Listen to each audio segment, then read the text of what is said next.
Salam sejahtera pemirsa, berjumpa kembali dengan saya di dalam pembahasan buku Bugar Selamanya. Bagaimana dari buku ini kita diajarkan untuk merubah pola hidup kita yang akan menambah umur di dalam hidup kita dan menambah semangat tahun-tahun kehidupan kita.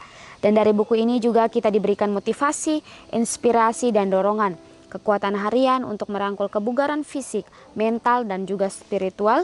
Dan dari buku ini juga kita diberikan kisah kemenangan dan wawasan menarik tentang manusia dan penciptaannya. Jadi bagaimana pelajaran yang sangat luar biasa boleh kita ambil dari buku ini. Mengingatkan kita selalu untuk merubahkan pola kehidupan kita yang menjadi lebih baik. Dan dari buku ini kita diberikan motivasi, inspirasi, dan dorongan untuk hari demi hari kita. Apapun yang kita hadapi dalam kehidupan kita, biarlah kita tetap semangat dan biarlah kita tetap mau berserah sepenuhnya hanya ke dalam tangan Tuhan saja. Pada hari ini kita sudah memasuki halaman yang ke-127 dengan judul Dua lebih baik daripada satu. Ayat inti kita terdapat dalam Pengkhotbah 4 ayat yang ke-9 sampai ayat yang ke-10. Berdua lebih baik daripada seorang diri, karena mereka menerima upah yang baik dalam jerih payah mereka. Karena kalau mereka jatuh, yang seorang mengangkat temannya.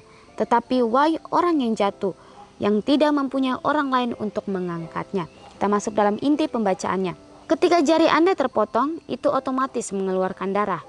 Pembuluh darah akan tiba-tiba menyempit untuk memperlambat aliran darah, sehingga pembekuan dapat mulai terjadi. Pada saat yang sama, hematoma, kumpulan akumulasi darah di luar pembuluh darah, akan menekan pembuluh darah untuk mencegah pendarahan lebih lanjut. Kemudian terjadi serangkaian reaksi yang mengaktifkan trombosit agar dapat menempel pada area luka, beserta kolagen dan protein lainnya, khususnya trombin. Mereka yang membentuk jaring untuk menutup lukanya. Kemudian serangkaian reaksi terjadi yang melibatkan setidaknya 10 faktor pembekuan darah. Akhirnya, fibroblast akan datang kepada epitel yang hancur dan membangun kembali jaringan agar terlihat normal seperti seharusnya luka menjadi sembuh. Bukankah sungguh baik jika anggota gereja bisa bereaksi terhadap jiwa-jiwa yang terluka seperti pembuluh darah, trombosit, dan plasma darah yang bekerja secara kooperatif berdampak pada daerah yang terluka untuk menyembuhkan lukanya? Dr. Thomas Oxman dan rekan-rekannya di Fakultas Kedokteran Universitas Texas meneliti hubungan antara dukungan sosial dan agama terhadap kemungkinan kematian pria dan wanita 6 bulan setelah menjalani operasi jantung terbuka elektif. Inilah yang mereka temukan. Mereka yang kurang berpartisipasi dalam kelompok sosial yang terorganisasi seperti sebuah klub, gereja, atau sinagog memiliki 4 kali lipat lebih tinggi dalam kemungkinan kematian 6 bulan pasca operasi. Bahkan setelah mengontrol faktor medis yang mungkin memengaruhi kelangsungan hidup seperti tingkat keparahan penyakit jantung, usia, atau bedah jantung sebelumnya. Mereka yang tidak mendapatkan kekuatan dan rasa tenang dari agamanya 3 kali lebih mungkin untuk meninggal 6 bulan pasca operasi. Mereka yang tidak memiliki keduanya, baik partisipasi kelompok yang teratur dan tidak mendapatkan rasa tenang dari agama, 7 kali lebih mungkin meninggal dalam 6 bulan pasca operasi. Jadi pelajaran yang sangat luar biasa mengingatkan kita kembali bagaimana biar kita membangun akan suatu hubungan sosial kita dengan orang lain. Bagaimana di sini mengingatkan kita kembali biarlah kita mau membangun akan suatu hubungan komunikasi kita dengan baik dengan orang-orang yang ada di sekitar kita. Entah itu teman-teman kita atau keluarga kita atau orang-orang terdekat kita sekalipun, bahkan di tempat kerja kita sekalipun. Di sini mengajarkan kita biarlah kita mau mempunyai akan hubungan sosial itu yang ada di dalam hati kita masing-masing, di dalam diri kita masing-masing. Karena dikatakan di sini ada suatu penelitian dari Dr. Thomas dan rekan-rekannya di Fakultas Universitas Texas. Mereka menemukan bahwa orang-orang yang kurang berpartisipasi dalam suatu kelompok sosial yang terorganisasi seperti suatu klub, gereja, atau sinagog, kemungkinan besar akan memiliki 4 kali lipat lebih tinggi dalam kemungkinan kematian 6 bulan pasca operasi. Jadi bagaimana penelitian ini ditemukan oleh Dr. Thomas dan rekan-rekannya? mengatakan bahwa ketika orang yang kurang berpartisipasi atau tidak mempunyai hubungan sosial dalam kehidupan mereka, mereka kemungkinan besar akan mengalami kematian setelah pasca operasi jantung. Jadi bagaimana mengingatkan kita kembali sebagai manusia, biarlah kita mempunyai hati untuk orang lain juga. Bagaimana dari pelajaran ini mengingatkan kita kembali, biarlah kita mempunyai hubungan sosial yang baik dengan orang-orang yang ada di sekitar kita. Biarlah kita juga mau peduli terhadap sesama kita. Dari ayat intinya dikatakan, berdua lebih baik daripada seorang diri. Bagaimana kita tahu Tuhan telah menciptakan kita manusia untuk saling membutuhkan, untuk saling melengkapi. Jadi dari sini kita diajarkan, kita tidak boleh hidup untuk diri kita sendiri, tetapi bagaimana biarlah kita juga hidup untuk orang-orang yang ada di sekitar kita. Mungkin Tuhan sudah menitipkan orang itu untuk kita menjadi suatu berkat kepada orang-orang tersebut. Karena dikatakan juga bahwa karena mereka menerima upah yang baik dalam jeripaya mereka. Karena kalau mereka jatuh, yang seorang mengangkat temannya. Tetapi wahai orang yang jatuh, yang tidak mempunyai orang lain untuk mengangkatnya. Di pelajaran yang sangat luar biasa mengingatkan kita kembali dari ayatnya. Dikatakan mungkin ketika kita dalam kelemahan kita sekalipun, ada orang-orang yang peduli dengan kita. Tapi ketika orang lain atau orang-orang di sekitar kita yang membutuhkan pertolongan kita, kita sebagai manusia seringkali acuh tak acuh atau tidak peduli dengan setiap permintaan pertolongan dari orang-orang yang ada di sekitar kita. Jadi bagaimana pelajaran ini mengingatkan kita kembali kepada kita umat manusia, biarlah kita mempunyai hubungan sosial itu yang baik dalam kehidupan kita. Dan dikatakan di sini bahwa mereka yang tidak mendapat kekuatan dan rasa tenang dari agamanya 3 kali lebih mungkin untuk meninggal 6 bulan pasca operasi. Jadi di sini mengingatkan kita kembali, mungkin dalam kehidupan kita tidak merasa ketenangan atau mungkin merasa tidak nyaman, tidak mempunyai kedamaian dalam kehidupan kita. Tetapi bagaimana di sini mengingatkan kita, biarlah kita mau datang kepada Tuhan, meminta Tuhan, biarlah Tuhan memberikan kedamaian itu dalam kehidupan kita.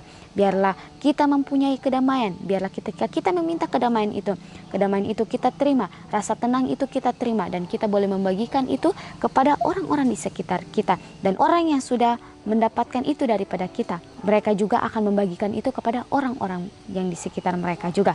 Jadi di sini juga dikatakan bahwa mereka yang tidak memiliki keduanya, baik partisipasi kelompok yang teratur dan tidak mendapatkan rasa tenang dari agama, 7 kali lebih mungkin meninggal dalam 6 bulan pasca operasi. Jadi bagaimana di sini membutuhkan kedua-duanya, entah itu berpartisipasi dalam kelompok sosial atau agama, itu juga sangat penting untuk kita manusia. Karena ketika kita tidak mempunyai suatu pegangan dalam kehidupan kita atau kita terlalu jauh daripada Tuhan kita, maka disitulah kita tidak akan merasa tenang dalam kehidupan kita. Hidup kita akan seperti orang yang kehilangan arah. Jadi makanya Tuhan mengingatkan kita kembali pentingnya keagamaan dan kehidupan kita masing-masing. Biarlah kita mau selalu meminta Tuhan untuk selalu bersama-sama dengan kita. Biarlah kita selalu meminta Tuhan untuk memberikan rasa kedamaian itu dalam kehidupan kita. Dan biarlah kita juga mau membangun akan sebuah hubungan sosial kita dengan orang-orang yang ada di sekitar kita. Dan biarlah kita mau meminta Tuhan untuk selalu membuka hati kita, membuka telinga kita, membuka mata kita untuk melihat orang-orang yang ada di sekitar kita. Mungkin mereka membutuhkan akan setiap pertolongan kita. Karena dari ayatnya kita diingatkan kembali untuk tidak peduli terhadap diri kita sendiri, tetapi bagaimana kita peduli juga terhadap orang-orang yang ada di sekitar kita. Dan mungkin seringkali kita sebagai manusia mengatakan diri saya yang lebih susah atau diri saya lah yang lebih membutuhkan daripada orang tersebut. Tetapi tanpa kita sadari, perkataan itulah yang membuat kita untuk tidak mementingkan orang lain daripada diri kita sendiri. Pelajaran yang sangat luar biasa mengingatkan kita kembali. Biarlah bagaimana kita mau mementingkan orang lain daripada diri kita sendiri. Biarlah mungkin dalam kesusahan kehidupan kita, biarlah kita mau menjadi suatu pendengar yang baik untuk orang-orang. Mungkin orang tersebut membutuhkan kita untuk dia menjadi teman bercerita kita, tapi biarlah kita mau menjadi suatu berkat untuk orang tersebut. Dan biarlah kita mau selalu meminta Tuhan memberikan kedamaian itu dalam kehidupan kita. Dan ketika kedamaian dan rasa tenang itu ada dalam kehidupan kita, kita boleh menjadi berkat untuk orang-orang yang ada di sekitar kita. Dan ketika orang tersebut sudah mendapatkan hal yang sama, mereka akan membagikan itu kepada orang-orang yang ada di sekitar mereka juga. Sama halnya seperti jari kita. Ketika jari kita terpotong, itu otomatis akan mengeluarkan darah. Pembuluh darah akan tiba-tiba menyempit untuk memperlambat aliran darah, sehingga pembekuan pun terjadi. Dan ketika pembekuan terjadi, pada saat yang sama hematoma, kumpulan akumulasi darah di luar pembuluh darah, akan menekan pembuluh darah untuk mencegah pendarahan lebih lanjut. Dan kemudian terjadi serangkaian reaksi yang mengaktifkan trombosit agar dapat menempel pada area luka beserta kolagen dan protein lainnya, khususnya trombin, dan kemudian mereka membentuk jaring untuk menutup lukanya. Lalu serangkaian reaksi terjadi yang melibatkan setidaknya 10 faktor pembekuan darah. Akhirnya fibroblast akan datang kepada epitel yang hancur dan membangun kembali jaringan agar terlihat normal seperti seharusnya luka menjadi sembuh. Jadi bagaimana pelajaran yang sangat luar biasa.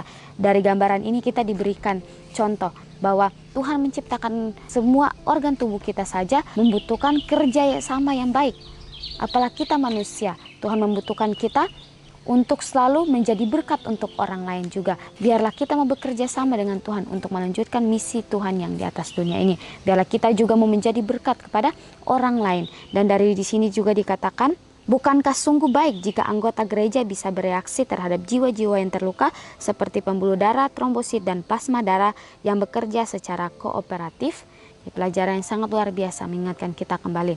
Mungkin orang-orang di luar sana yang sedang terluka, mereka sedang mencari bantuan, atau mereka sedang membutuhkan kita. Di sini mengingatkan kita kembali, biarlah kita mau membuka hati dan pikiran kita untuk melihat bagaimana orang-orang di sekitar kita, mereka sedang membutuhkan kita. Dan dilanjutkan di sini bahwa bayangkan menggabungkan dukungan agama dan sosial dalam lingkungan gereja adalah sebuah faktor penting dalam kedokteran yang menyebabkan perbedaan 7 kali lipat dalam angka kematian dalam 6 bulan setelah operasi jantung terbuka. Jika ada obat yang disetujui yang dapat mengurangi kemungkinan kematian sebesar 7 kali lipat, hampir semua dokter di negara ini akan merekomendasikannya kepada pasien mereka. Bahkan tidak melakukan hal tersebut dapat merupakan suatu malapraktik. Tuhan, bantulah saya untuk selalu menjadi agen penyembuh bagi jiwa-jiwa yang terluka di sekitar saya.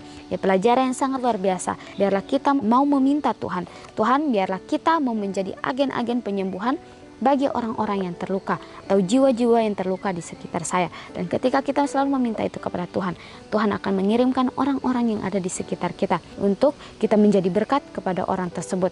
Dan ketika orang tersebut sudah mendapatkan berkat itu, orang tersebut juga akan membagikan itu kepada orang lain yang ada di sekitar mereka juga. Jadi biarlah pelajaran ini boleh kita aplikasikan itu, dan biarlah kita selalu mengingat akan setiap pelajaran daripada buku ini, dan biarlah kita selalu mencontohkan itu di dalam kehidupan kita. Baik pemirsa, mungkin ini saja pembahasan yang kita bahas pada hari ini. Kita akan berjumpa kembali di dalam pembahasan berikutnya. Salam sejahtera dan Tuhan memberkati kita semua.